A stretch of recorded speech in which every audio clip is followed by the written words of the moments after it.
Oh, hi! Oh, hey! Wow, I love your hat. Thank you. I want to look like a real Parisian. It really suits you. Thank you so much. I think it's already recording. Oh, God. I should start. Hi, guys. Welcome to our little virtual tour about Impressionism. Yeah. So, we're going to start off with the name. Where does Impressionism come from? So, it comes from actual painting of Claude Monet, which you can see here now. It's called Impression Soleil Levant. And it was actually used for a mockingly expression because it wasn't such a, let's say, typical art of painting, but it soon became a very popular painting piece. Yeah. How about we're gonna look at some art? Yeah, let's go. Yeah, let's go. So, Impressionism is characterized by very thin, small, but yet visible strokes. And the artists used to go outside and paint outdoors and kind of like study the light, and that's why we see a lot of landscape pictures and paintings. So yeah, and because the artists painted outdoors, the paintings were rather subjective because they painted what they see, and important to them was like the atmosphere around them. Alright, okay. So the literature is actually quite similar to the art of the time. For example, the poem Ximena. Do you mean the one from Rainer Maria Rilke? Yes, exactly. Oh yeah. That one has very similar characteristics. For example, the fact that it's very subjective, it's trying to capture a moment, and it has very many things to describe a scene. So the atmosphere and the feeling is very important. Yeah, that's interesting. Very true. Yeah. Oh, this is actually a very good example for Impressionism art. Like the water lilies from Monet.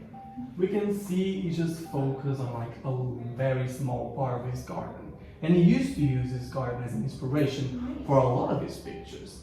And we can see right here, like, we can see the brush strokes, which is very characteristic of Impressionism. We can see like he didn't use a lot of color, and like he studied the light, and he just like took the atmosphere around him and he put it onto the canvas. Yes, especially since even for the shadows, he didn't use black color, which is very typical for Impressionist art. Yeah, that's true. That's true. But there are also other branches of Impressionist art. For example, pointillism. There's a painting right there. That's right, let's go see it, yeah. Oh, is this a picture you made? Exactly, Oh, yeah. it's very typical from pointillism. I think the name is Avion Soir, is that right? Yes, it seems Yeah, and so. we can see very typical characteristics of pointillism in this painting. It's like the small and distinct dots just placed around the canvas to actually form an image. And we can see they play with the color of the dots and how big the dots are to like form these different shapes and different density of the color. So yeah, this is a very typical pointillism artwork. And as well here, they use very little black to play with their shadows, and they use light as an inspiration to do the painting. Yeah. So as well, you can see that it has similarities with Impressionism. But what is even as well part of the branch is post-Impressionism. Oh, that's but that happened much later. But maybe we could show the next painting. Yeah, let's go see what they have. Oh look, this is the painting I had.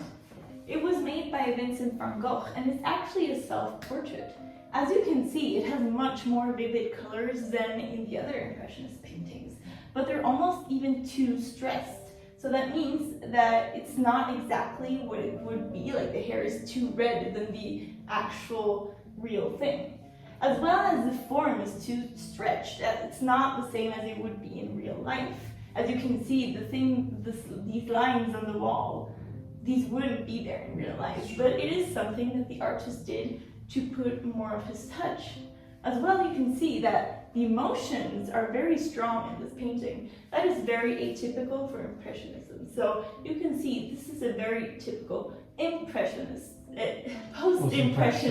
painting. Well, we can see a big difference when we compare both, and that is like this painting, for example, was painted inside and not outdoors like the other Impressionism artworks. So that's like probably one of the main main difference between those two epochs. Yeah. And at the same time, this probably took more thought, and he like thought about it, and just like he didn't go outside and just paint what he saw. He kind of like thought before he actually painted something onto the canvas. True. Yes. And because Vincent was a pioneer of the classic modern art, it kind of like paved the way to like the future generations, because it was like more about the emotions and what they were feeling. So yeah, it kind of paved the way to those future generations. Yes, you are right. Yeah.